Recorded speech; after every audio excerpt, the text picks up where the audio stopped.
ዘውዱ ሾው በመላው አውሮፓ የሚኖሩ ኢትዮጵያውያንና ትውልደ ኢትዮጵያውያን በማህበራዊ ኢኮኖሚያዊና ፖለቲካዊ ጉዳዮች ዙሪያ ያላቸውን ሁለንተናዊ ተሳትፎና እምቅ የህይወት ተመክሮ በጥልቀት የሚዳስስ በይዘቱ ለየት ያለ በአዝናኝ ገጠመኞች የተሞላና በማራኪ ጨዋታዎች የተኳለ ቴሌቪዥን ፕሮግራም ዘውዱ ሾው።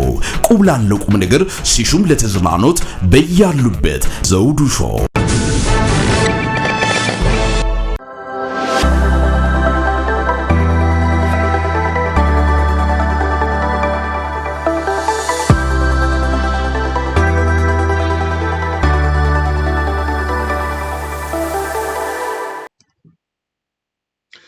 ሰላም ጤና ይስጥልን ክቡራን ተመልካቾቻችንና አድማጮቻችን፣ ዘውዱ መንግስቴ ነኝ ከዚህ ከአገር እንግሊዝ። የዝግጅት ክፍላችን ከእናንተ ክቡራን ተመልካች አድማጮቻችን ጋር የምናደርገው የቀጥታ ዝግጅት አሁን ጀመረ። እናንተም አብራችሁን ቆይታ እንደምታደርጉ ተስፋ እናደርጋለን። የዘውዱ ሾው ዜናዎችን በተመለከተ ከደቂቃዎች በፊት ማቅረባችን የሚዘነጋ አይደለም። አሁን ደግሞ በነዛ ዋና ዋና ዜናዎቹን ለእናንተ በማቅረብ በማስከተልም በዛሬ ወቅታዊ ጉዳዮች ላይ ሰፊ ውይይት እናደርጋለን። አብራችን ቆዩም። ታዲያ ይህ ዝግጅት በተቻለ መጠን ለሌሎች ተመልካች አድማጮቻችን ይደርስ ዘንድ አሁን እየገባችሁ ያላችሁት ሼርና ላይክ እንድታደርጉት ከወዲሁ በማክበር ጠይቃለሁ። ኢትዮጵያ አጣብቂኝ ችግር ውስጥ ገብታለች። ከዚህ ችግር እንዴት እናውጣት? እንነጋገራለን፣ እንወያያለን። ክቡራን ተመልካች አድማጮቻችን ከጀርመን ማርታ ከጀርመን ሰላም ጤና ይስጥልኝ። ዋርድያዎቻችን እስኪገቡ እንግዲህ ጀርመኗ ማርታታችን ዝግጅቱን እንድትከታተይ በማክበር ጋብዛለሁኝ። እንግዲህ ዛሬ የእንግሊዝ አየር ባህሪን ልንገራችሁ፣ ትንሽ ቀዝቀዝ ብሏል። ያው እርግጥ ክረምቱ እየመጣ ነው ያለው፣ ቢሆንም ግን ቅዝቃዜው ትንሽ ጠንከር ብሏል። በውጭም ነፋሻማና ቅዝቃዜ ነገር አለ፣ ውርጭም አለበት።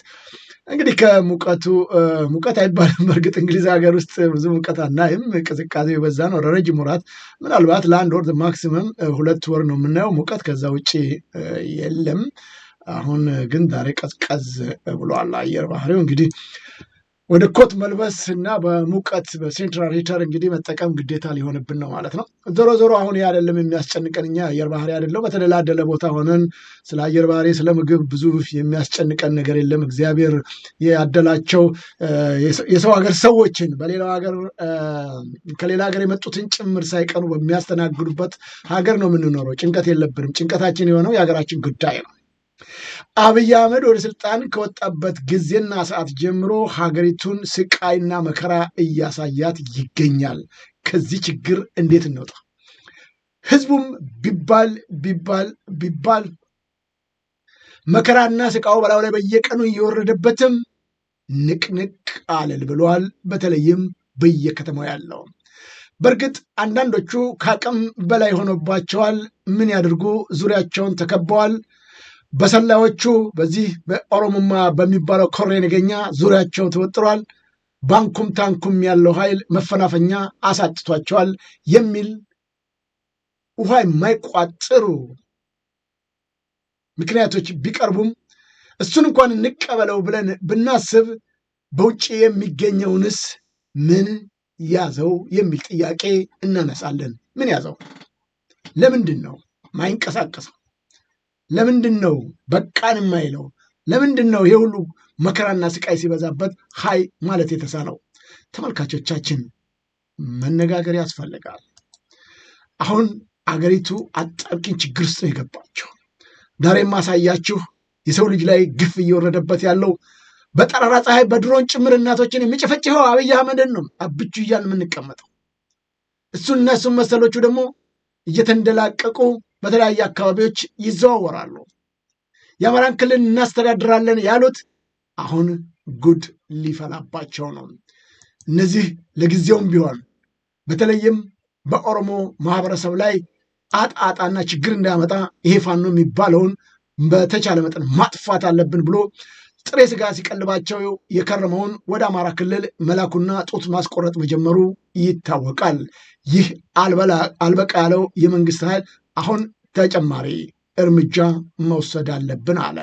እናም ስልጣንና ኃላፊነቱንም ከዚህ በደመነፍስ ከሚንቀሳቀሰው የአማራ ብልጽግና ከና አረጋ ከበደ ላይ ለመውሰድ ዝግጅቱን እያጠናቀቀ እንዳለ መረጃዎች እየወጡ ነው የሚገኙት። በቃ የሚሰሯቸው ስራዎች ምንም ጠብ የሚል አይደለም።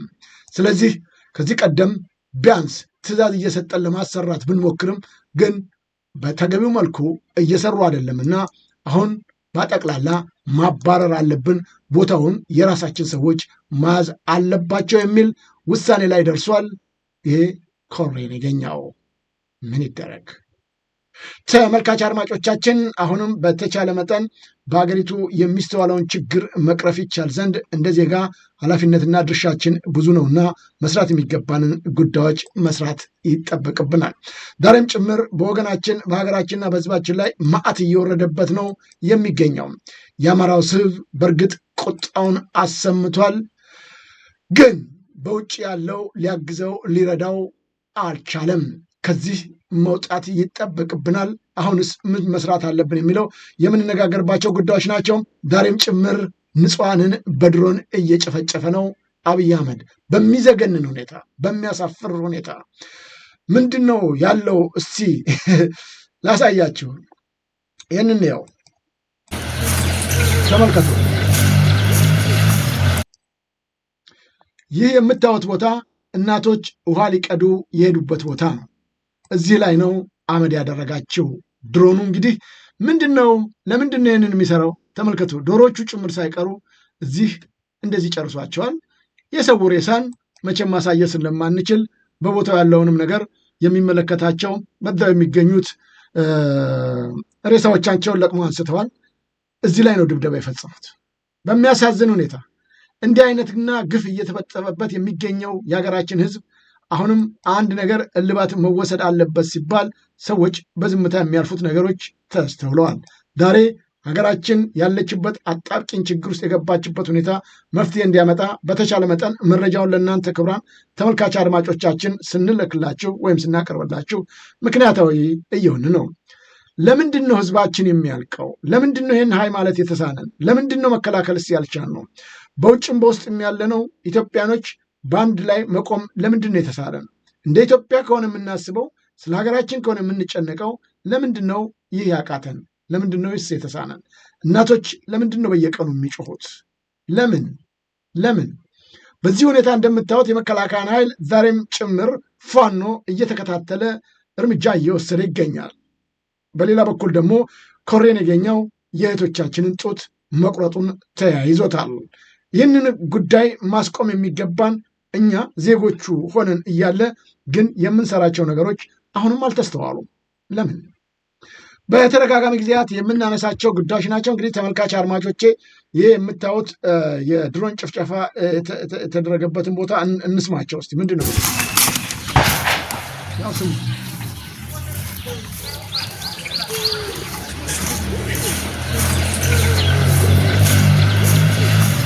ቧንቧ ላይ ነው እንግዲህ የጣለው። ቧንቧ ላይ ነው እንግዲህ የጣለው ማለት ነው። ንጹሃን የጨረሰው እንግዲህ እዚህ ላይ ነው። ብዙ እናቶች ብዙ እህቶቻችን ሙተዋል።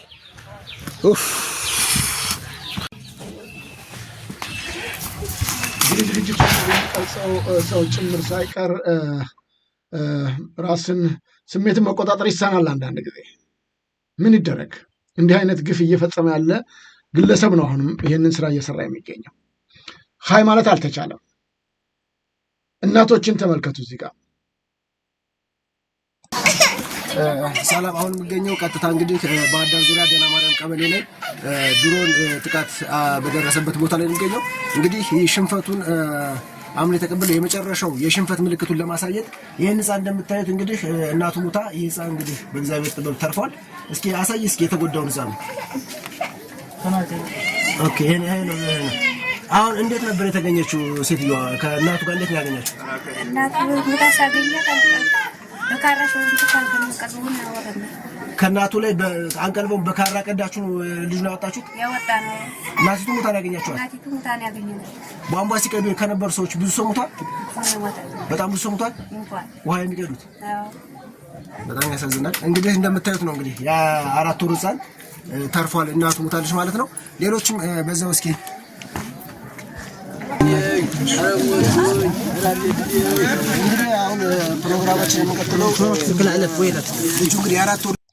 እኔ ተመልካቾቻችን ብዙ ጊዜ ስንናገር ስሜታዊ ናቸው፣ ለምንድን ነው እንደዚህ የምትቀሰቅሱት ለምንድን ነው ይላል። እንደ ሰው ስንፈጠር በተቻለ መጠን እውነትን ይዘን ነው መነጋገር የሚገባን። ስሜታዊ የሚያደርግንም ምክንያት አለው። እንደምታዩት እኚህ እናት እንግዲህ የሰው ልጅ ነው ያቀፉት።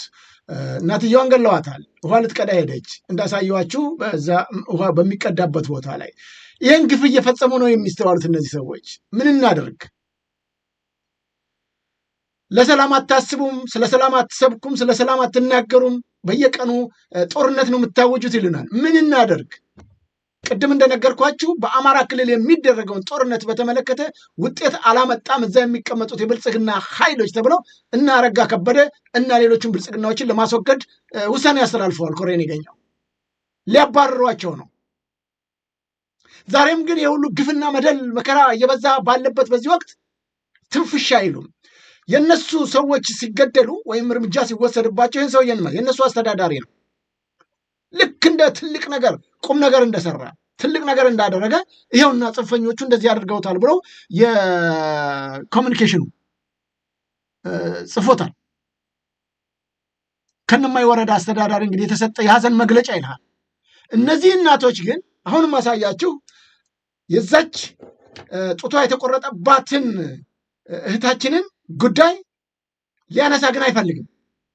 የኮሙኒኬሽን የሚባለው መስሪያ ቤት የአማራ ክልል የምትሉት ምናምን የምትሉት ትንፍሽ ማለት አይፈልግም እንጂ እህታችን ይሄ ኮሎኔል ነገኛው በሚወስደው እርምጃ ተቆጭታና ተበሳጭታ እቤቴ ልቀመጥ አይገባኝም ብላ ነው ወደ ትግሉ የተቀላቀለችው።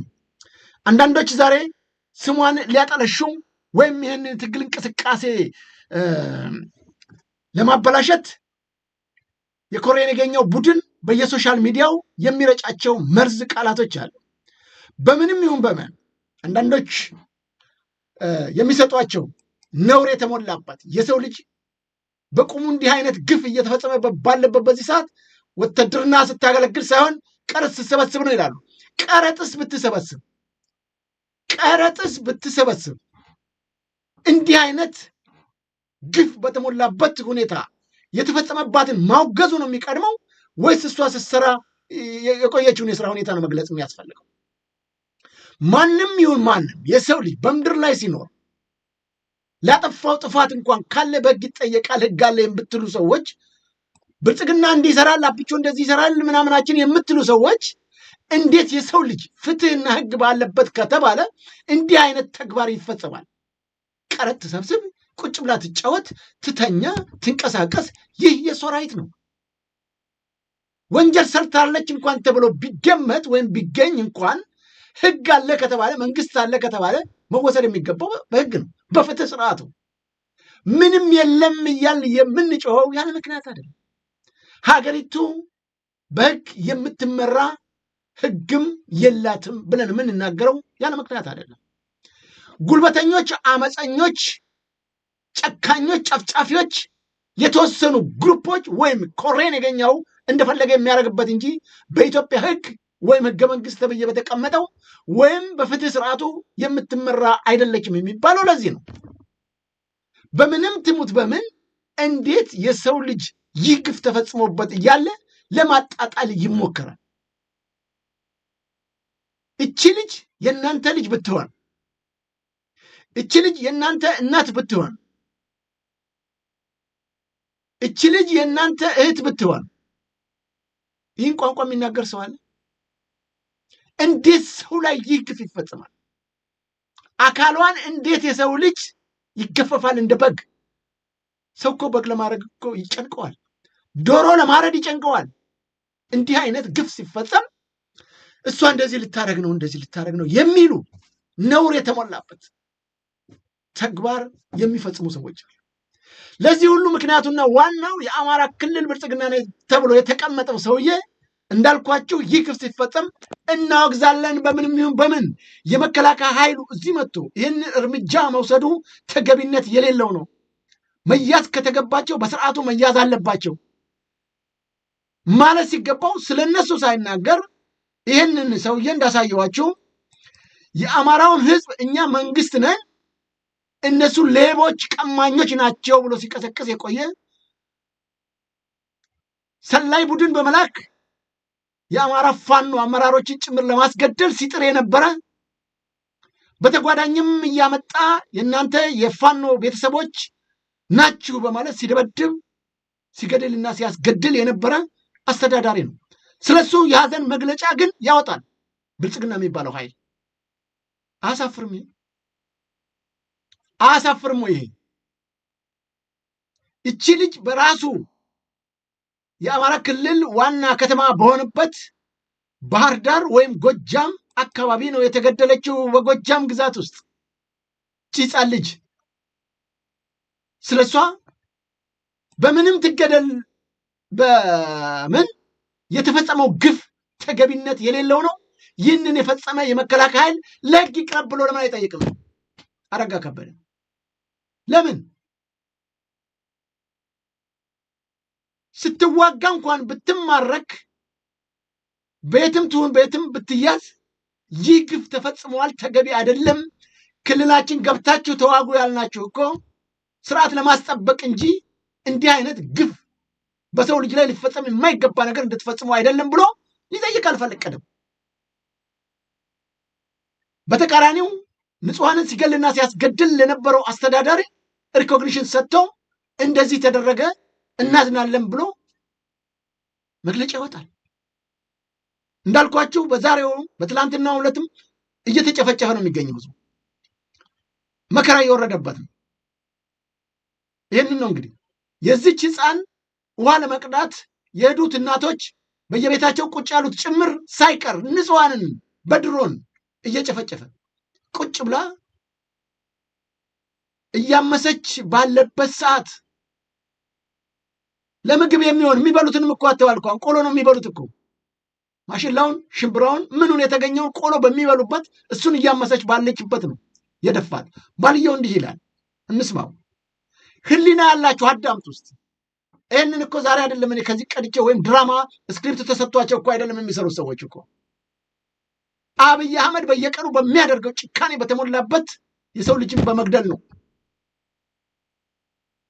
ፊልም አይደለም እየተሰራ ያለው። ባለቤቱን ገደሉበት፣ ቤቷ ቁጭ ባለችበት። እንስማው። ህፃን ልጅ የሞተበት ነው፣ ባለቤቷ ነው ማለት ነው። ወንድሜ ምን እየሰራሽ ነበር በሰዓቱ? ይስላል በሰዓቱ እዛ ቡና እያፈላች ነበረ ገምጣ የነበረችው። የቡና ቁርስ ነበር ማሽን ላይ እየቆላች ነው ያገኘው። የቡና ቁርስ ነበር ማሽን ላይ እየቆላች ነበር። የቡና ቁርስ ነው ማሽን ላይ እየቆላች ነበር። አያችሁ፣ የቡና ቁርስ እየቆላች ነው ማሽን ላይ ይላል።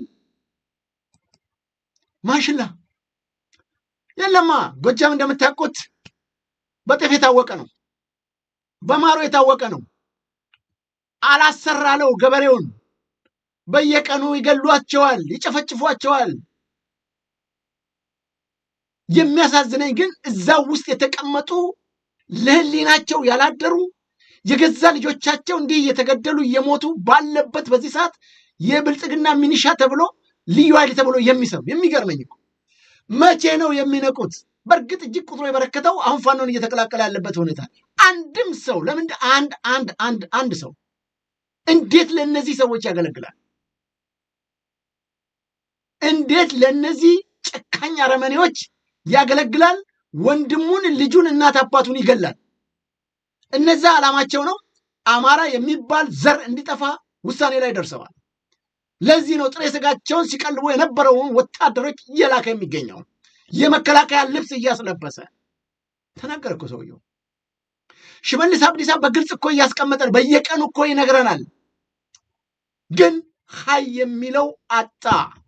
እንደነ አረጋ ከበደ እንደነ ተመስገን ጥሩነህ። ተመስገን ጥሩነህ ምንድን ነው የሚሰራው? ስፖርት ይሰራል እኮ።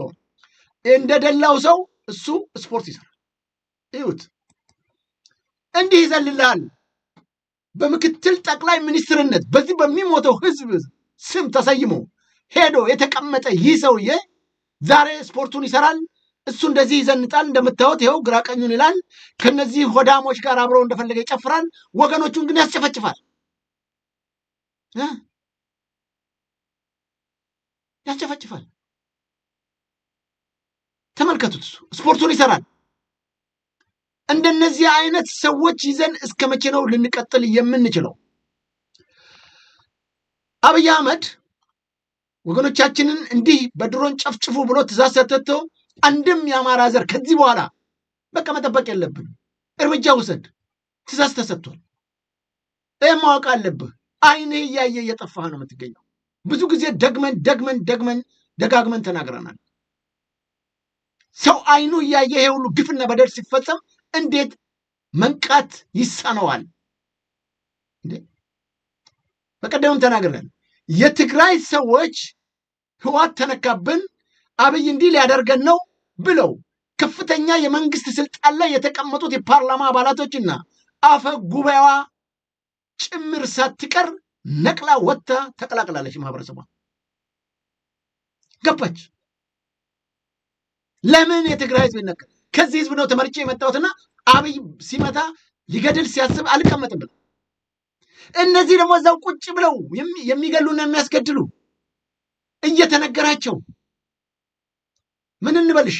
በአሁኑ ሰዓት በአማራ ክልል በጦር መዋጋት ሲሳነውና ሲያቅተው እያደረገ የሚገኘው በድሮን ጭምር ንጹሐንን እንደዚህ መግደል ምን እናርገው? ይህንን የሚያይ የአማራ ልጅ ምንድን ነው የሚሰማው? ምንድን ነው ማድረግ ያለበት? አብይ አህመድ ዛሬ ሂድና ቀጥቀጥ ደብድብ ብሎ እሱ ደግሞ የት ነው ያለው? አሁን ዛሬ ሰሞኑን የምንደላቀቅበት ተመልከቱት። በባሌ ተራሮች ለምለም ቦታዎች እየሄደ እንዲህ ይላል። አማራ ክልል ቦምብ ይልካል፣ በኦሮሚያ ክልል ደግሞ የራሱን ሰዎች ሰብስቦ እንዲህ ያደርጋል። ጌታቸው ረዳን እዚህ ተመልከቱት። ያ ሁሉ ወጣትን ጨርሶና አስጨርሶ ዛሬ ከሱ ጋር ይጎተታል በተለያየ ቦታ። እንደነዚህ አይነት ሆዳሞችን ይዘን እስከ መቼ ነው የምንቀጥለው? እሱን ተመልከቱት። እንግዲህ ባሌ እንደዚህ ነች። ባሌ ጎባ፣ ባሌ የተለያዩ ተራራማ ቦታዎች እንደዚህ ናቸው እነሱ። አማራ ላይ ደግሞ ዛሬ ምንድን ነው እያደረገልህ ያለው? ቦምብ እያወረደ በድሮን እየጨፈጨፈ ነው የሚገኘው። እንዲህ ይጨፈጭፍልሃል። ኮሬን የገኛው በአማራ ክልል ሄዶ የአማራን ዘር ማንዘር እንዲያጠፋ ይኸውልህ በኦሮሞ ባንዲራ እንዲያርጎ አጅቦ ይሄዳል። ኮሬን የገኘው ዛሬ አማራን እያጠፋ ነው ያለው። ምንድን ነው የሚደረገው? ይህን ልጅ እንስማው።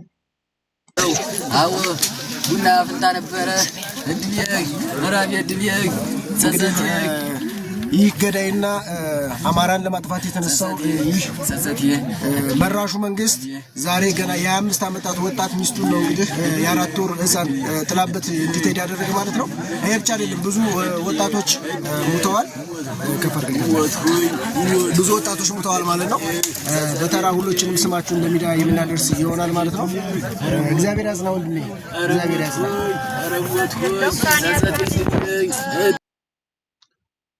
እንደ ሰው ተመልካቾቼ፣ እንደ ሰው ሆናችሁ ስታስቡት እቤቷ ቁጭ ብላ ሽምብራ እየቆላች ቤት ያፈራውን ቡናዋን ለመጠጣት ደፋ ቀና የምትል እናት ይህ ግፍ ሲፈጸምባት ምንድን ነው? ይህ እንግዲህ ዛሬ ትላንት የተፈጸመ ታሪክ እኮ አይደለም። የስንት ዓመት ታሪክ ምናምን አይደለም እኮ የትላንትና ነው እኮ የማቀርብላቸው። ከትላንት ላይ ጦቶቻቸውን ቆረጡ። በሸዋ ላይ፣ በወሎ ላይ፣ በጎጃም ላይ ቆረጡ። ተስፋዬ ገብረአብ የሚባል ልቦለድ ጽፎ የኦሮሞ ሕዝብ ጡትህን ምኒልክ ቆርጠዋል ብሎ ጣፈለት። በነገራችን ላይ ከተስፋዬ ገብረአብ ጋር አብሬ ሰርቻለሁ። ለልቦለድ መጽሐፍ ለፈጠራ እውቀት ያለው ሰው ነው። በተመሳሳይ ኢትዮጵያ የምትባልን ሀገር ለማጥፋት ቆርጦ የተነሳ ነው። በዜግነት በእናቱ በአባቱም ኤርትራዊ ነው። ተወልዶ ወደገው ደብረ ዘይት ውስጥ ነው። የጻፈው ልቦለድ ነው። አባገዳዎች የእኛ ሰው ነው ብለው ክብርም ሽልማትም ሰጥተውታል። በአባገዳ ስርዓት ብለው ያንን ነው አኖሌ ብለው ዛሬ በአርሲ ያስቀመጡት። እሱ የጻፈውን የትርክት መጽሐፍ እዛው ቢሮዬ ውስጥ ቁጭ ብዬ ነው ሲጽፍ የነበረው። ይሄንን አሉኝ ነው የሚለው። አንድም ስለ እምዬ ምኒልክ ጡት ቆረጣ በአረብኛ ቋንቋ በሉት፣ በፍሬንች በሉት፣ በስፓኒሽ በሉት፣ በእንግሊዘኛ በሉት፣ በአማርኛም በሉት፣ በእነሱ በማይወዱትም ቋንቋ አንድም ቦታ ላይ የለም። አንድም ኮት ተደርጋ ሰውየው በስነ ጽሁፍ ጥበቡ ተጠቅሞ እንደዚህ ብሎ ጽፎ ቁጭ ያደረገላቸው 24 ሰዓት ሙሉ ልጆቻቸው ተኝተው እንኳን ቅልፍ እየቀሰቀሱ አማራ የሚባል ምኒልክ የሚባል ንጉስ ምናምን ብሎ ቆርጧል እያሉ ሲቀሰቅሱ ከረሙ። እሱ አይደለም ይሄ ዛሬ ጥሬ ስጋ እየቀለበ ያስቀመጠው ሽመልስ አብዲሳ ጥሬ ስጋ በዚህ እየበላ በዚህ ጋር ደግሞ አማራው እንዲህ አድርጓል ብሎ ያበላው ያጠጣው ነበር። ለዚህ ነው መጥቶ ዛሬ ጡት የሚቆርጡ። ግን ይሄ ግፍና መከራ ሲበዛ በሀገሪቱ ላይ በተለይም የአማራ ክልል መሪዎች ነን የሚሉ ሰዎች ቁጭ ብለው ሲያው ምን እንበላቸው? አሁን እነዚህ ቅድም ነግሬያችኋለሁ እኮ ጦርነት ሳይጀመር አንድ ጥይት ሳይተኮስ የትግራይ ሰዎች ከፓርላማ ጭምር ሳይቀር ጥለው ሲሄዱ ያ ሁሉ ሀብት ንብረት እያላቸው ሳያጓጓቸው ጦር ሜዳ ሲገቡ ውጤት ኖረውም አልኖረው ለዓላማቸው ተግተው ነው። ህዝባችንን አናስነካም ብለው ነው። እዚህ ደግሞ አይናቸው እያየ እንዲህ እየተፈጸመ እንኳን ሊዘገንናቸው አልቻለም። አሁን እችን እናት ህፃን ልጅ እንዲህ ተደርጋ ሲሞትባት እንዴት ፓርላማው ይሄ የጉልት ፓርላማ የሚባለው እንኳን ተሰብስቦ ጋር ቅድም ነግሬያቸዋለሁ። ከውስጥ መረጃዎች እየመጡ የሚገኙት በአሁኑ ሰዓት በአማራ ክልል እየተደረገ ያለው እንቅስቃሴ በምንም ተአምር ይህንን የኦሮሚያን ሂደት እንቅስቃሴ ሊያዳክሙብን ስለሆነ አሁንም አስቀምጠን ከላይ እነሱን አስቀምጠን ከስር ስራ ብንሰራም ውጤታማ አልሆንም። ቶታሊ አቮይድ መደረግ አለባቸው ነው። የራሳችንን ሰው እናስቀምጣለን። ሽመልስ አብዲሳ ለራሱ ካድሬዎቹ ሲሰብክ ዝም በሉ፣ አማራ በተፈጥሮው ለራሱ ሰው አይሆንም። በጣም እኮ የሚገርም ነው እኮ አማራ እውነቱን ነው። አማራ ለራሱ ሰው አይሆንም። የራሱ ሰው ስልጣን ሊይዝበት ሲፈልግ ቀናተኛና ምቀኛ ነው። ይህንን ባደረግኩት ሪሰርች ደርሼበታለሁ። ስለዚህ አማራ በምንም ተአምር አንዱ ከአንዱ እየተፎካከረ እኔ ይገባኛል የሚል ክፉ መንፈስ ስላለባቸው ምናረገው አለ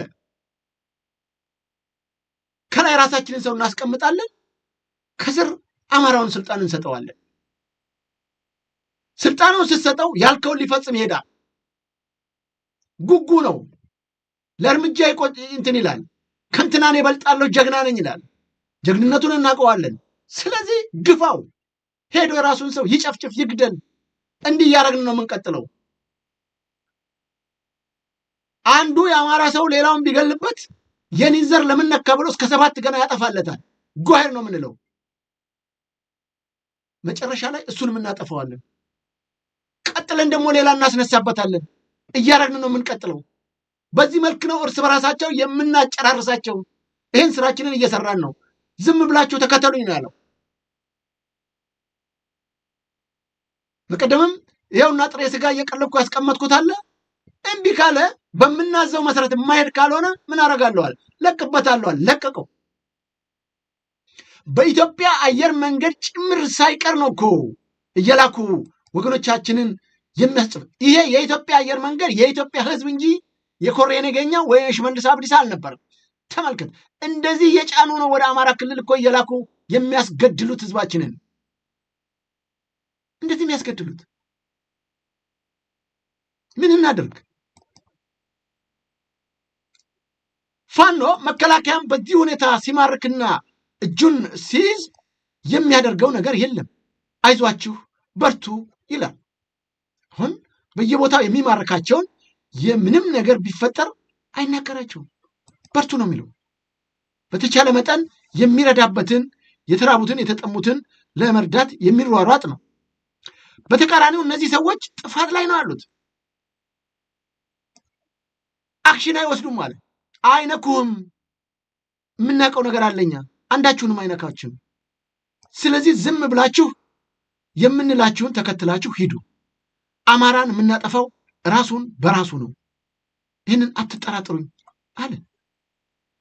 በጦርነቱ ቦታዎች ሁሉ በሚሄድባቸው ሁሉ የሚወሰኑትን ውሳኔዎች እየተከታተለ እርምጃ እየወሰደ የሚገኘው ይህ ኃይል ማለት ግን አልቻልንም። አማራው ዛሬ ይሄ ሁሉ መዓት እየወረደበት ምንም ማድረግ አልተቻለም። ይህ ሰውዬ እንደምታዩት አንዱ ሆዳም አማራ ነው፣ ፋኖ የነበረ ተመልከቱት። የጨበሬ አሁን ከሚስቱ ጋር በነበረበት የግል ጥላቻ ገደላት ሚስቱን። ከገደለ በኋላ ወደ ፋኖች ቢመጣ የሚመጣበትን ዕዳ የሚመጣበትን መከራ ያውቃል። ፋኖን ጥሎ ሄዶ እነሱ ጋር ተቀላቀለ። ልክ ታሪክ እንደሰራ የፋኖ ሰዎች እጃቸውን እንደሰጡ እያሉ መጫወቻ አድርገውታል። መጫወቻ ነው ያደረጉት። ለምንድን ነው ይህ የሚሆነው? እንደምታዩት እነዚህ አሁን የተማረኩ ናቸው። ተመልከቷቸው።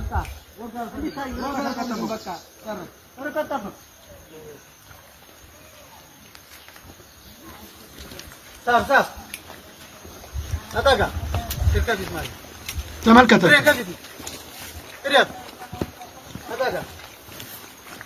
ሲማርክ በክብር ልብሳቸውን አይነካ፣ ጫማቸውን አያስወልቅ፣ ምንም ቀበቷቸውን ብቻ እንዲያወልቁ ማለት ነበር። አየህ፣ ጡት አልቆረጥክም ወይ ነው የሚለው። ሌላ ምንም ያለው ነገር የለም። ጡት አልቆረጥክም ወይ ተመልከቱ ነበር። አየህ፣ ሻልነካም ጥላው ዝቅ በለ አለቃ፣ ወደ ኋላ ትንሽ ጥላው። አሁንም ወደ ኋላ እንትን እንዲልልህ ፀሐው ነጭ አይደል? አዎ አዎ። አይዟችሁ ይሏቸዋል። አይዟችሁ ያው ላይ ስማው፣ አይዞሽ ነበር አይዞሽ ይታያል። አማራው ማለት ይሄ ነው። ባህሉ፣ አስተዳደጉ፣ ሃይማኖቱ ገባ ጭካኔ የሌለበት ከልጅነታቸው ጀምረው ሲያሳድጓቸው ልቅድም እንዳልኳችሁ ምኒልክ የሚባል ንጉሥ አለ፣ አማራ የሚባል ጎሳ አለ። እሱ ነው እንደዚህ ጡት የቆረጠው የሌለ እንዳልኳችሁ ተስፋዬ ገብረአብ 5 ዓመት አብሬው ሰርቻለሁ። የጻፈውን መጽሐፍ ተንተርሰህ እንዴት አድርገህ ነው ልጆችን እንደዚህ የምትመክራቸው? ምን መረጃ ይዘህ ምን አለህ? በአማራ በኩል ደግሞ ስትመጣ ኢትዮጵያዊ ነህ፣ ታላቅ ሀገር አለህ። ኢትዮጵያዊ በሙሉ ቤተሰብህ ነው፣ ዘመድህ ነው፣ ወንድምህ ነው፣ እህትህ ነው። ትላልቆቹ አባቶችህ ናቸው፣ ትናንሹ ሴቶቹ እናቶችህ ናቸው እያለ ነው የሚያስተምረው። ሀገርህን ውደድ፣ ህዝብህን ውደድ፣ ሃይማኖትህን ውደድ፣ ሰው ውደድ። ለዚህ ነው እንደነሱ ስራና ተግባር ቢሆን እነዚህን ሰዎች ጡት ቆርጠሃል እያለ አይጠይቅም። አይዟችሁ ተረጋጉ እያለ አይጠይቅም። አይዟችሁ ይሄ እኮ በዛሬው ዕለት የተፈጸመ ነው። እየማረኳቸው አይነኳቸውም። እዚህ ግን ምክንያቱም እንዳልኳችሁ ያስተማሯቸው ስብዕናው ነው። የሰው ልጅ ይህንን ነው ስለ ልጆች ማስተማር ያለብን። ፍቅርን፣ አንድነትን፣ መተባበርን፣ ሀገርን እንድትወድ ነው ማስተማር ያለብን። እነዚህ ደግሞ ጭካኔ ነው ያስተማሯቸው። ልጆቹ ላይ እኮ መፍረድ አንችልም እኮ። የህወሓት አንዱና ትልቁ ጠንቁ ኢትዮጵያ የምትባልን ሀገር እዚህ ውስጥ የከተታት ዛሬ የስራቸውን እየሰጣቸው የሚገኘው አይናቸው እያየ የትግራይ ህዝብ የካዳቸው ለዚህ ነው። ዛሬ ህወሓት ማለት ትግራይ ማለት ነው፣ ትግራይ ማለት ህወሓት ማለት ነው የሚሉት ዛሬው እየተዋረዱ ነው ያሉት። ምግባይን እንዴት እያደረጉት እንዳሉ ጀነራል ምግባይን እንዴት እያደረጉት እንዳለ ህዝቡ አይታችኋል። በዚህ ሁኔታ ተቀሳቅሰው ተቃውሟቸውን ሲያሰሙ እያየንን ያለ ነው። ለዚህ ሁሉ መከራና ስቃይ አገሪቱን የዳረገው ህወሓት የሚባል ክፉ አረመኔ አይዲዮሎጂ ይዞ መጥቶ በተለይም የኢትዮጵያን ኦርቶዶክስ ተዋሕዶ ቤተክርስቲያንና አማራን የሚባለውን ጥላቻ አሳድሮ እንዲህ አይነት ተግባር የፈጸመ ቡድን ነው። ከ60 ዓመት በላይ ተዋግቻለሁ የሚለው ወይም ለትግል ወጥቻለሁ የሚለው ኦነግ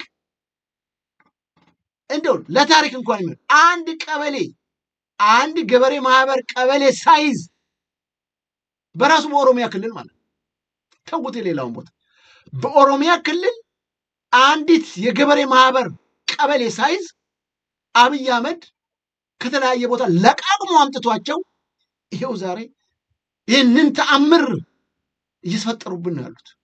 ለዚህ ሁሉ ጠንቃውን የምላችሁ ህወሓት የሚባለው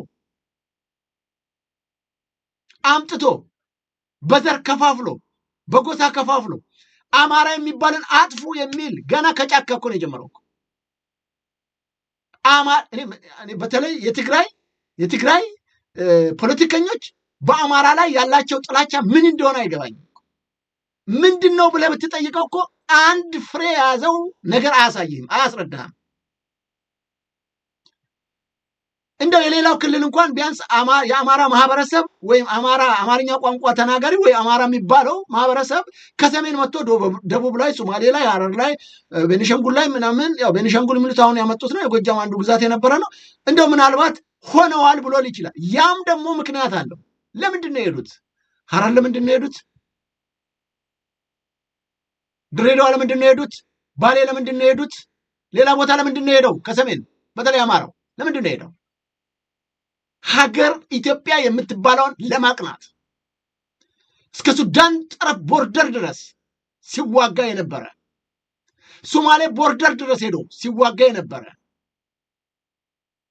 በአራቱም አቅጣጫ አማራ በተፈጥሮ በሄደበት ቦታ ሴትልድ አድርጎ ወይም ከዛው ማህበረሰብ ጋር ወልዶና ተዋልዶ ተስማምቶ የሚኖር ባህል ያለው ሰው ነው። ቅድም እንዳልኳችሁ ሲወለድ ሲያድገና ጀምሮ ሀገርህን ውደድ፣ ህዝብህን ውደድ፣ ሃይማኖትን ውደድ እየተባለ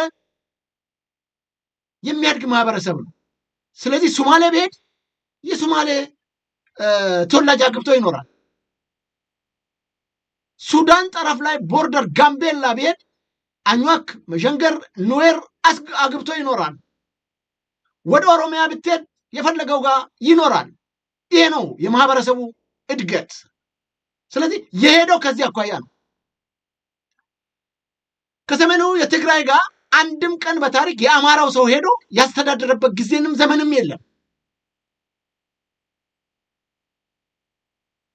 ግርማዊ ቀዳማዊ ኃይለ ሥላሴ ጭምር ሳይቀሩ በትግራይ በኩል ዘመድ እንዲሆኑ ቤተሰብ እንዲፈጠር ልዩነት እንዳይኖር ከዚህ በፊት የተፈጠረው ስህተት ነው።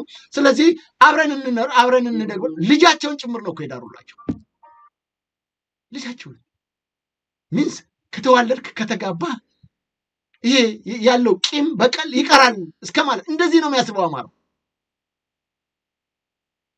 እምዬ ምኒልክ እኮ እና ኦሮሞ ናችሁ ምናምን አላሉም እኮ ለጎበና ዳንጬ ልጃቸውን እኮ እቴጌ ጣይቱን ዘውዲቱን ድረውለታል እኮ ሰጥተውታል እኮ።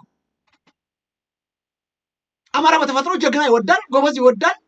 ስለዚህ አድንቆ ይህ ጀግና ነው እንደዚህ ነው ብሎ ለጎበና ዳንጬ ሰጡ። ዛሬ ኦሮሞ ማህበረሰብ ጎበናን የሚጠላውና የማይወደው ከምኒልክ ጋር ለምን ተቆራኘ ከሚል እሳቤ ነው። የሰሜኑ ግዛት ወይም የትግራይ የሚባለው ምን ሆንክ ብትለው ምን እንደሆነ አይገባኝም። አማራው ላይ ያለው ጥላቻ ዛሬ ራሱን እያጠፋው ነው። ህወሓት የፈጠረው ከህዝቡ ጋር እኮ ችግር የለበትም እኮ። የትግራይና የአማራ ህዝብ አንድም ክፍተት የለበትም። ግን ፖለቲከኞች የሚፈጥሩት ችግር ነው መከራ የሚያሳየን። ፖለቲከኞች ዛሬው መከራና ስቃይ ያያል። እነ አምባሳደር ስዩም፣ እነ አባይ ፀሐዬ፣ ሌሎቹም በጠራራ ፀሐይ ተገደሉ ያለምንም ምክንያት። ለራሳቸውም ህዝብ እኮ አልሆኑም እኮ ለልጆቻቸው፣ ለልጅ ልጆቻቸው፣ ለራሳቸው ግን ያው ቀጥለዋል። ዛሬ እነሱ ልጆች በአውሮፓ በአሜሪካ በተለያየ ሀገር እየተንደላቀቁ ይህ የትግራይ ህዝብን አስጨርሰው ገለው የሀገሪቱን ሀብትና ንብረት ዘርፈው እንደፈለጉ ይኖራሉ። የእነሱ ልጆች የትግራይና ዛሬም ትጮኻለች። አሁን ነክተዋል። አሁን የትግራይ ልጆች ነክተዋል። እንደ ከዚህ ቀደሙ ትግራይ ተሰሪ የሚባል ነገር የለም። አታስገድሉን በቃን። ቲዲኤፍ የሚባለው አሁን ተነስቶባቸዋል። የትግራይ ወጣት ተነስቶባቸዋል። ኮሬ ነገኛው ደግሞ በዚህ በኩል የሱን መንገድ ተከትሎ እና አብይ አህመድ ገና በ14 ዓመታቸው ገብተው እዛ ጫካ እና ቦይ ጽፋት አሳደጓቸው። ኮትኩተው አማራን እንዴት ማጥፋት እንዳለበት ተነገረው። ግን ሚስቱ አማራ ነች። ልጆቹ እንግዲህ 50% አማራ ናቸው። ስለነሱም አይገደውም። ጨካኝ ነው፣ አረመኔ ነው፣ ይገላቸዋል ልጆቹንም። ነገ ይሄ ሰውዬ አይምሮ የተመረዘው ህዋት በሰጠው እንደገናም ደግሞ ሌላ የጨመሩለት በርካታ ጉዳዮች አሉ። ሰልፍ ኮንፊደንስ የለውም። ዘሩ ምኑም አይታወቅም። እሱ ራሱ እናቴ እንዲህ ብላኛለች ብሎ ከማለት በስተቀር ስለ እናቱ፣ ስለ ወንድሞቹ፣ ስለ እህቶቹ ወይም ስለ ዘሩ ወይም ስለ ምኑ የሚታወቅ ነው። ሁሉ ነገሩ የተጭበረበረ ከትምህርቱ ጀምሮ እስካሁን ድረስ በማጭበርበር ላይ ያለ ሰውዬ እስካሁን ያጭበረብራል። የ7ኛ ክፍል ግን ፒኤችዲ ያለው ዓለምን ያታለለ የኖቤል ሽልማት የወሰደ በማጭበርበር ብቻ የሚኖር እንዲህ አይነት ሰው ኢትዮጵያ ገጥሟት አያውቅም በታሪክ። ሮዛ እናመሰግናለን ስለ ሱፐር ስቲከሩ አመሰግናለሁ። ተመልካች አድማጮቻችን፣ ለማንኛውም እስቲ እነዚህ መረጃዎች ለሌሎች ተመልካች አድማጭ ይደርስ ዘንድ በተቻለ መጠን ሼር ላይ ብታደርጉት ደግሞ እጅግ መልካም ነው። እኛም ችግር አለብን እኮ ጎበዝ። አሁን ከ1000 ምናምን በላይ እዚህ ሰው ይታየኛል፣ ግን ላይክ ያደረግነው በጣም ከሩብ በታች። በጣም ሲምፕል የሆነ ነገር ነው። የምንሰጣችሁን መረጃዎች ሌላ ሰው እንዲያውቅ ለማድረግ ቢያንስ ላይክ አድርጉት። ባሏችሁ ሶሻል ሚዲያዎች ላይ መረጃው እንዲደርስ ሼር አድርጉት። ከመረጃ ጋር ነው የማካፍላችሁ። በዛሬው ዕለት ነው በድሮን እንደዚህ ወገኖቻችንን እየገደለ ያለው ይህ ሰውዬ። በዛሬው ዕለት፣ በትናንትናው ዕለት፣ ሰሞኑን በዚህ ሳምንት ውስጥ እየጨፈጨፈ ያለው መረጃ ነው እያሳየዋችሁ። ጠዋትና ማታ ሚዲያዎችን እየተዘጋብን ነው ያለው። ግን እስከሚዘጉት ደግሞ እናንተ መረጃውን ለሌላው እንዲደርስ ብታደርጉ ሶ ሲምፕል። ግን ሁላችንም አያችሁ ኃላፊነታችንን ያለመወጣታችን፣ በቸልተኝነት የማየት በዝምታ የማየት ይኸው እየጠፋነን ያለ ነው። ኢትዮጵያንን የምንል እየጠፋነን ያለ ነው። በጣም ሲምፕል የሆነ ነገር ነው እንዳልኳችሁ። በእርግጥ ቴንኪው አሁን በአንድ ጊዜ አለ ከመርሳት ይመስለኛል መረጃውን ለማግኘት ከመስማት በዘለለ ከመዘንጋት ነው። ሼር አድርጉት። ይሄ ሁሉ ህዝብ እዚህ ተቀምጦ እንዴት ሩብ እንኳን ላይክ የሚያደርገውና ለሌላ መረጃው እንዲሰጥ ማድረግ ይከብደናል። አዳዲስ ተመልካቾችም ሰብስክራይብ እያደረጋችሁ ግቡ። በምንችለው አቅም መረጃው ህዝባችን መረጃ ኢስ ፓወር፣ ትልቅ አቅም አለው። ስናገኝ ነው የምንነቃው። እንደነዚህ አይነት ጨካኝ አረመኔዎችን ለመሟገትም ለመከራከርም ከመረጃ ጋር ነው። ቅድም እንዳልኳቸው ተስፋዬ ገብረአብ ያንን የማይረባ መጽሐፍ የቡርቃ ዝምታ ምናምን ብሎ ጽፎ ነው ዛሬ ጡታችን እየተቆረጠ የሚገኘው የእህቶቻችን። ይህን ደግሞ ትክክል አይደለም ብለን የማስረዳት የመግለጽ የኛ ድርሻና ኃላፊነት ነው። ኢትዮጵያንን የምንል የታሪክ ምሁራኖች ተኝተዋል። ይበላሉ፣ ይጠጣሉ፣ ተንቀላፋሉ። ይህ ነገር ተገቢና ትክክል አይደለም ብለው ለመናገር ይጨንቃቸዋል። የመማር ትርጉሙ እንደሆነ አይገባኝም። አንድ ሰው እኮ እግዚአብሔር በሰጠው ተፈጥሮ ጸጋ ላይ ያለውን እውቀትና ትምህርት አክሎ ለሌላው ብርሃን መሆን ነው፣ ሻማ መሆን ነው። የእኛ ምሁሮች በተለይም የኢትዮጵያ ምሁራኖች እንደዚሁም ደግሞ እነዚህ አማራ የሚባሉ ምሁራኖች ጋን ውስጥ እየበሩ ተከትኖባቸዋል። ለማንም ብርሃን አይሆኑም።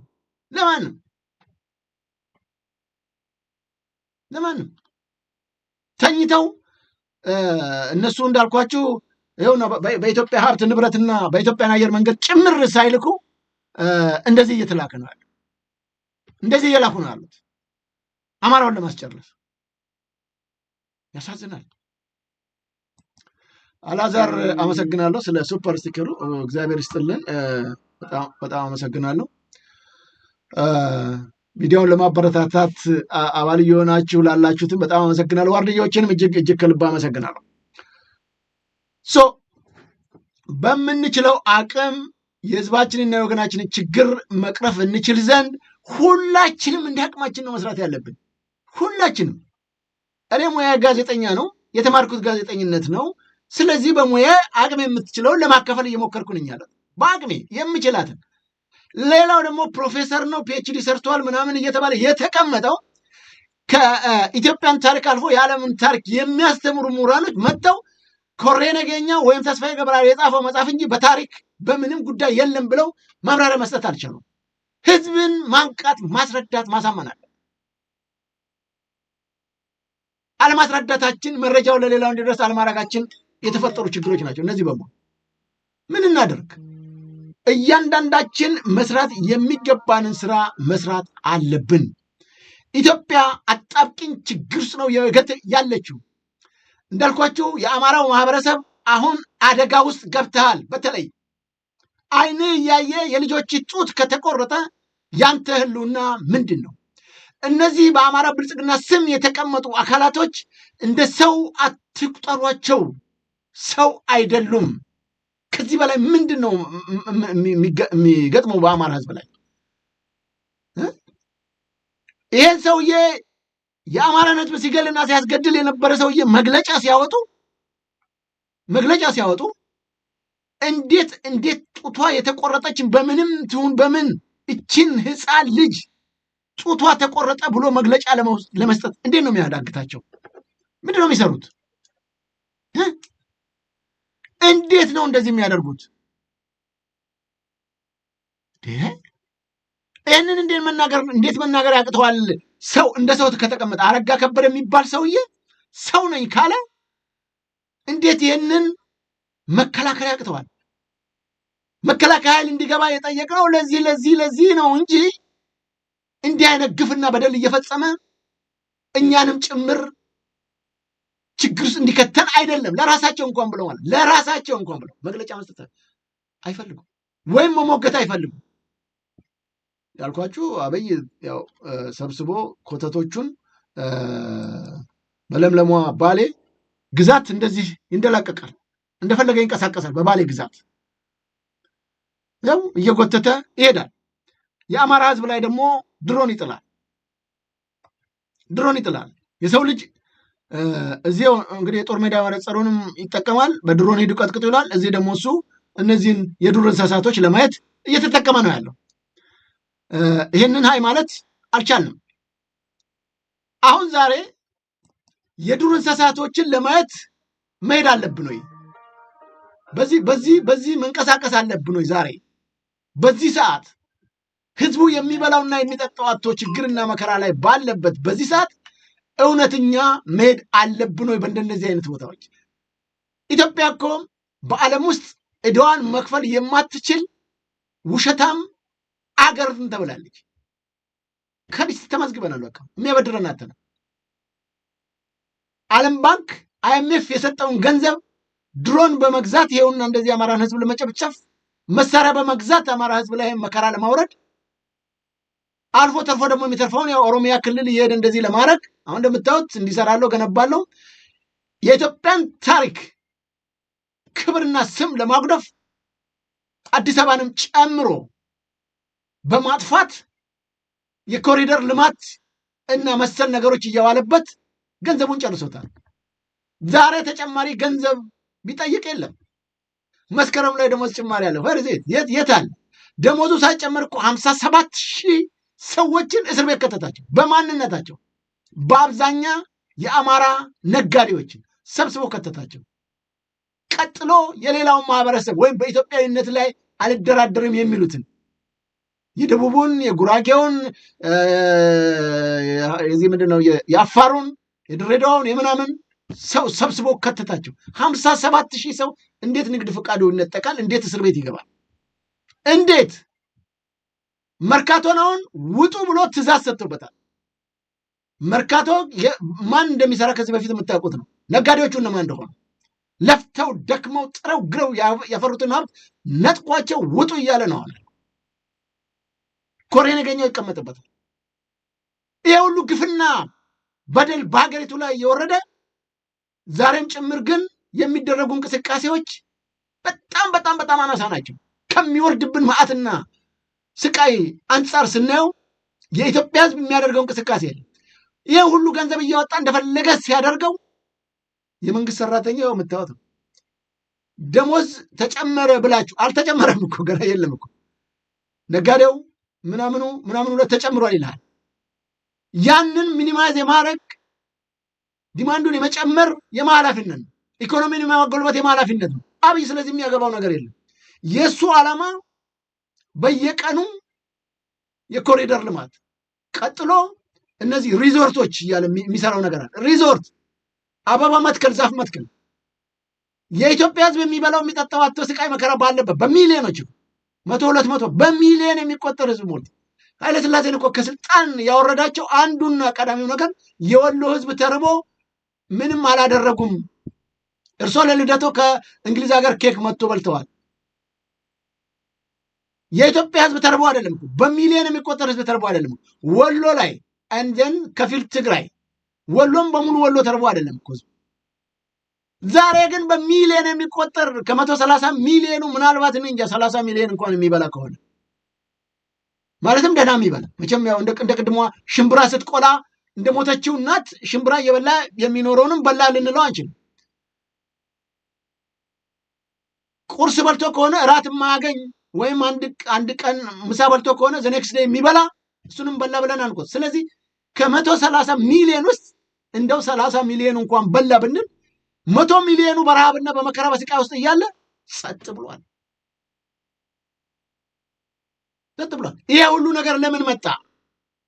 ከዚህ ቀደም የነበሩት የአዲስ አበባ ዩኒቨርሲቲ ተማሪዎችና የሌሎችም ወጣቱ ሆ ብሎ ለምን ተነሳ? አሁን ለምንድን ነው የሌለው? የዩኒቨርሲቲ ተማሪዎች ለምን አይንቀሳቀሱም? ትልቁ በሽታ ቅድም እንዳልኳችሁ ህዋት የሚባለው ጠንቀኛና መርዝ የሆነ አይዲዮሎጂ ይዞ መጥቶ ኢትዮጵያ የምትባለዋን ታላቅ ሀገር ከፈላት፣ በዘር በታተናት፣ በቋንቋ ከፈላት። በቃ በአንድ ሀገር ውስጥ እየኖር ማአት ሀገሮችን ደልድሎ ቁጭ አደረገ። ሀገር አደረገ ከፋፍሎ በአንድ ሀገር ውስጥ ቁጭ ብለን አንዱ ከአንዱ ጋር የማይነጋገርበት አስረን። ይኸውና ዛሬ ዩኒቨርሲቲ ውስጥ እንዴት ይነሱ? የቀድሞ የዩኒቨርሲቲ ተማሪዎች እኮ ኢትዮጵያኖች ናቸው። ዛሴት ኦሮሞ አይደሉም፣ ትግሬ አይደሉም፣ ከምባታ አይደለም፣ ምናምን አይደለም፣ ሀዲያ አይደለም፣ አማራ ምናምን ብሎ አይደለም የሚያወራው፣ ኢትዮጵያዊ ነው። ስለዚህ ኢትዮጵያ ላይ ለሚደርሰው በደልና ግፍ ሆ ብሎ ተነሳ። ለግርማዊ ቀዳማዊ ኃይለ ሥላሴ ንጉሠ ነገሥት ኢትዮጵያ ስልጣን መወገድ ትልቁና 95% የአማራ ልጆች ናቸው። የአማራ ልጆች ከዛም አልፎ ተርፎ ከአማራነታቸውም አልፎ የባላባትና የመኳንንት ልጆች ናቸው። ድሃው እየተራበ እየተጠማ ገበሬው ጭሰኛ ሆኖ መቀጠል የለበትም ብሎ የተነሱ የንጉሠ ነገሥቱን ስልጣን ለመጣል እነ ጀነራል መንግስቱ ነዋይ፣ ግርማማይ ነዋይ ወንድማማቾች የባላባት የታላቅ የተከበረ የአማራ ልጆች ናቸው። በሀገርም በውጭም በአሜሪካም ተምረው ትልቅ እውቀት ያላቸው በማዕረግ ደረጃም አንቱታን ያተረፈ ስልጣን ላይ የተቀመጡ ሰዎች ናቸው እነ ጀነራል መንግስቱ ነዋይ እና ግርማማይ ነዋይ። ግን ለምንድን ነው ኦሮሞው የተራበው፣ ትግራይ የተራበው፣ ከምባታው፣ ሀዲያ፣ ወላይታው ለምን ይራባል? ንጉሠ ነገሥት ይሄ ነገር ልክ አይደለም ብለው ነው አንገታቸውን ለገመድ የሰጡት።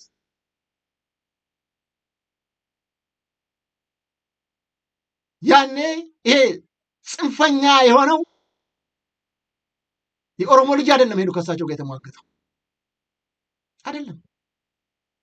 ዛሬ አማራው ምንም ለዚህ ትግል አስተዋጽኦ እንዳላበረከተ ስልጣንና ኃላፊነቱን ጃንሆይንም ጨምሮ ሌሎቹ እንዲወድቁ ትግል እንዳላደረገ ዛሬ የኢትዮጵያ ሕዝብ እንዳይራብ እንዳይጠማ የደከመው የለፋው የሞተው የአማራን ወጣት ሜዳ ላይ ጥለው ዛሬ ልክ ግልብጥ ብለው እነሱ እንደሰሩ ለዚህ ለውጥ ለዚህ ትግል ለዚህ ለኢትዮጵያ ሕዝብ ነፃነት ንጉሠ ነገሥቱንም ለመጣል ትልቅ አስተዋጽኦ እንዳደረጉ ተደርጎ አንድ ጥይት ሳይታወቅ ኦነግ የሚባለው አንድ ጥይት ሳይተኩስ እዚህ መጥቶ ቁጭ አለ።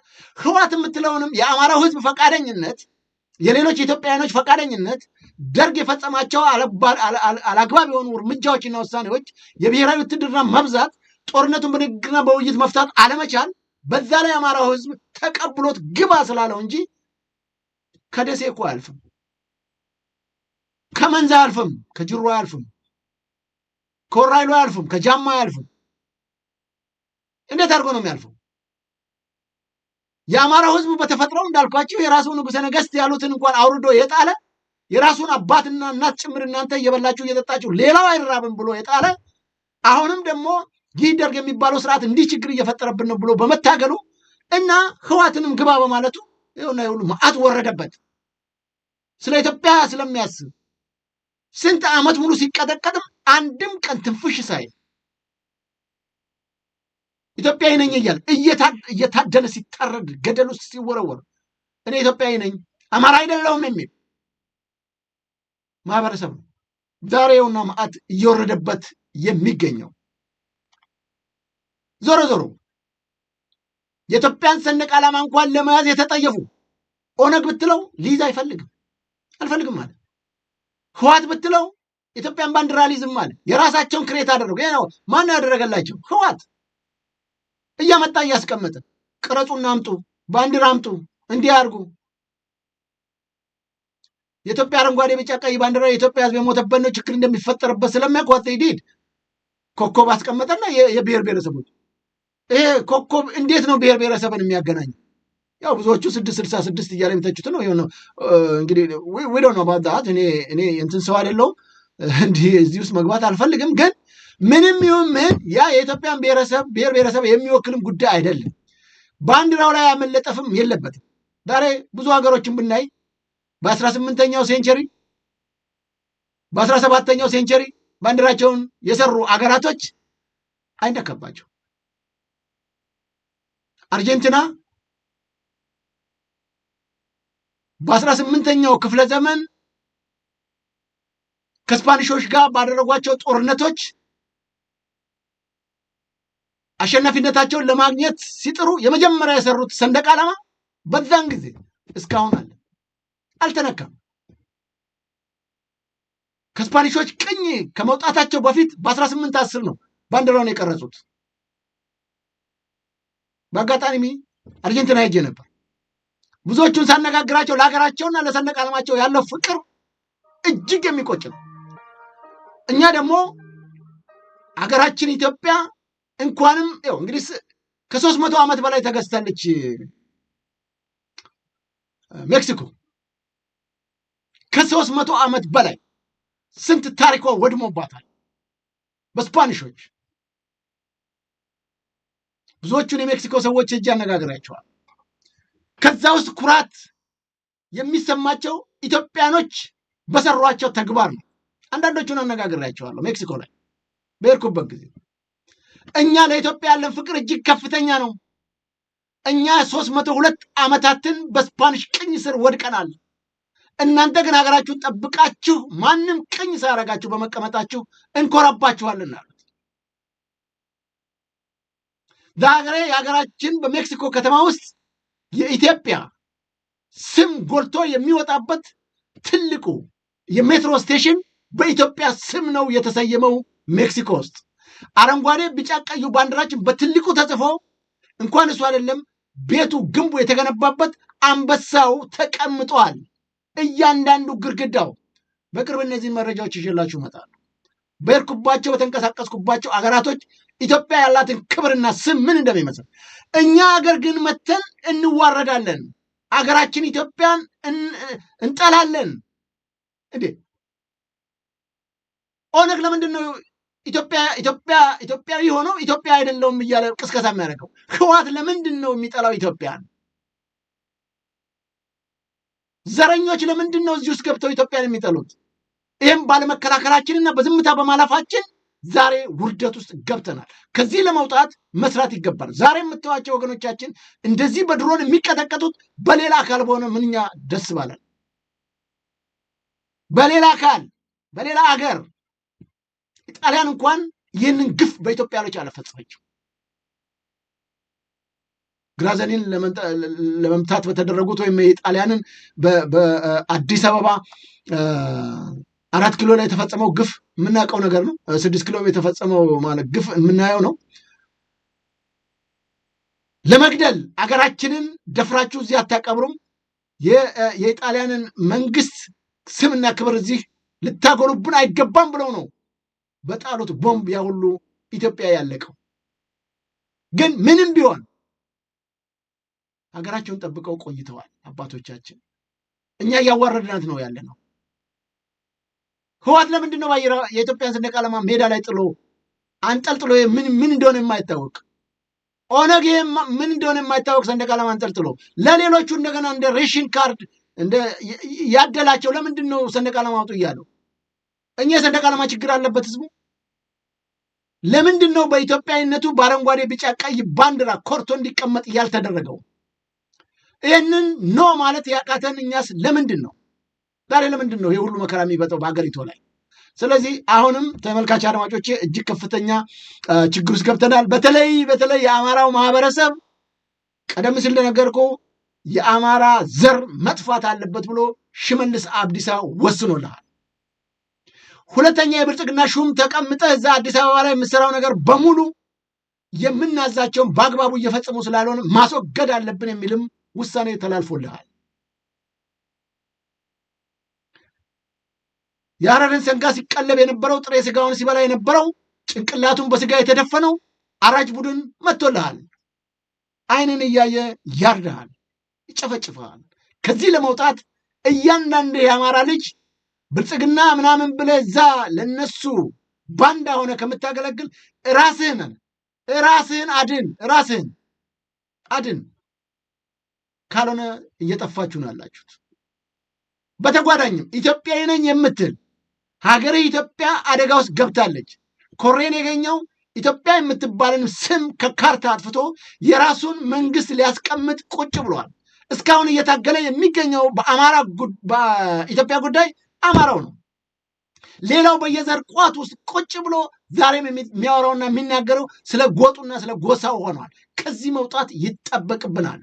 ኢትዮጵያዊ ነን ካል በኢትዮጵያዊነት ጉዳይ ለሚሰሩ መርዳት፣ ማገዝ፣ ማበረታታት ይጠበቅብናል። በተለይም የአማራ ሰው ሆነህ በትላልቅ የስራ ኃላፊነት ላይ ተቀምጠ ዛሬም እነዚህ ገዳይና አስገዳይ ተብለው የተሰየሙትን የኦሮሚያ አክራሪ ሰዎች የትግራይም ጭምር አክራሪ ሰዎች ጋር እየተለጠፍክ የምትሰራ ራስህንም አዋርደህ አማራውን አታዋርድ። አማራው የራሱ አቅም፣ ጉልበት፣ ገንዘብ ያለው የሰው ኃይል ችግር የሌለበት ነው። ስለዚህ ከወገንህ ጋር ሆነ ስራህን ስራ፣ ኢትዮጵያን አድን፣ አማራውን ጠብቅ። መስራት የሚገባችሁን እያንዳንዳችሁ በእውቀታችሁ በልምዳችሁ ሀገራችሁን እርዱ፣ አግዙ። ሰው እየተነገረው እየጠፋ ነው እየተባለ እንዴት በድሮን እየተጨፈጨፈ መከራ እያየን እንዴት ነው ዝም የሚለው? አባይነህ ገበየሁ ከልብ አመሰግናለሁ። የኔ ወንድም ስለ ሱፐር ስቲከሩ በጣም እናመሰግናለን። እግዚአብሔር ይስጥልን ነው የምንለው። እንግዲህ ተመልካቾቼ ያው ንገረው እምቢ ካለ መከራ ይምከረው ነው የሚባል። ከመረጃ ጋር እያመጣን እያሳየናችሁ ነው። የአማራው ሕዝብ በጠራራ ፀሐይ እንዲህ እየተጨፈጨፈ ነው፣ እያለቀ ነው። አብይ አህመድ ባሌ ላይ ሄዶ እየተዝናናልህ ነው፣ እንጆ እያደረገ ነው። የአማራውን ሕዝብ በድሮን ጨፍጭፉት እያለ ነው። ሰው ምን መደረግ አለበት? ራስህን ጠብቅ፣ አገርህን ጠብቅ። ይህን ነው የምለው። ክቡራን ተመልካች አድማጮቼ ከልብ አመሰግናለሁ። ያው ሰዓታችንም አልቋል። ልብ ያለው ልብ ይበል ነው።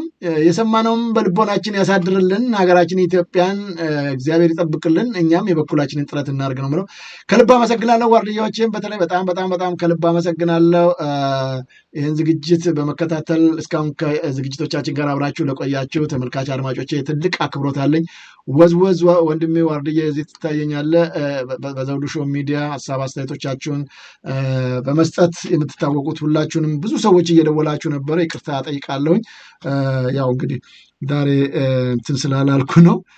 አሁንም እንደዚህ እየመጡልህ ነው እንዳልኩት በአይሮፕላን ጭምር ይኸውልህ የመከላከያ ልብስ አልብሰው እንደዚህ የሚያዝናኗቸውን መከላከል መጠበቅ የሚገባን እኛ ራሳችን ኢትዮጵያኖች ነን።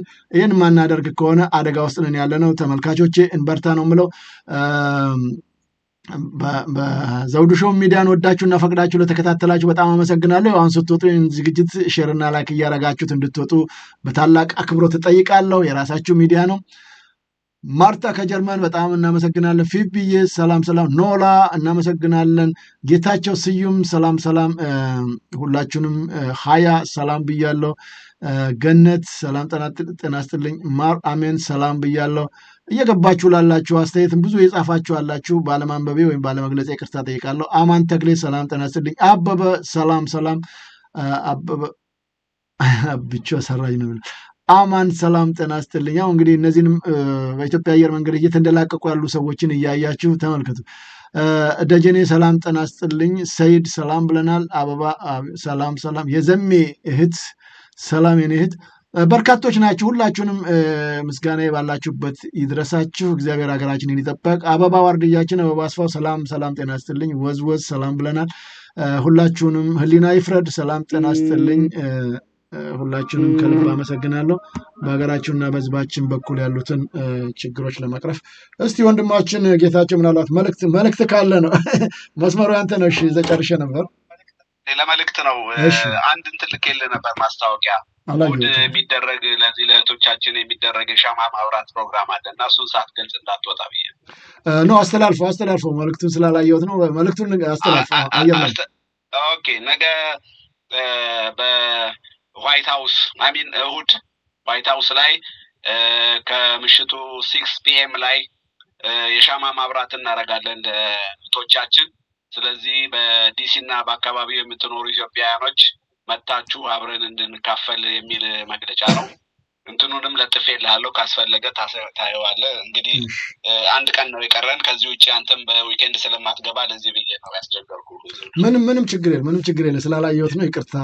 እንግዲህ በጣም እናመሰግናለን ወንድማችን ጌታቸው። ተመልካች አድማጮቻችን ያው መረጃው የደረሳችሁ እንግዲህ በተለይም በዋሽንግተን ዲሲ እና አካባቢ የምትገኙ ኢትዮጵያኖች ለነዚህ ጉዳት ደርሶባቸው ለሞቱት እህቶቻችን የሻማ ማብራት ስነስርዓት ላይ እንድትገኙ እንጠይቃለን። እንበርታ። ያው ይህንንም ሊንክ ለሌሎቹ ስለሚደርስ ያገኙታል ብዬ ተስፋ አደርጋለሁ። በጣም አመሰግናለሁ ተመልካች አድማጮቼ። በሱፐር ቻት ሱፐር ስቲከር ሚዲያውን ላበረታታችሁ ላገዛችሁ፣ ዘውዱ ሾው ሚዲያንም ጆይን እያደረጋችሁ ላላችሁ ትልቅ አክብሮት አለኝ። ከልብ አመሰግናለሁ። እግዚአብሔር ኢትዮጵያ ሀገራችንን ይጠብቅልን። እንበርታ። በምንችለው አቅም ስለ ሀገራችንና ስለ ህዝባችን ሁላችንም ወደ ፈጣሪያችን ወደ አምላካችን ወደ አላህ እንደየእምነታችን ጸሎታችንን እናድርግ እያልኩኝ የዛሬን ዝግጅት በዚህ ቋጨው። እስካሁን በቀጥታ ዝግጅቱ አብሬያችሁ የነበርኩት እኔ ዘውዱ መንግስቴ ነበርኩኝ። በሌላ ዝግጅት እስከምንገናኝ ሰላም ጤና ይስጥልኝ ያልኩ የምሰናበታችሁ አሁን በድጋሜ እኔ ዘውዱ መንግስቴ ነበርኩ አብሬያችሁ የቆየሁት። መልካም ጊዜ።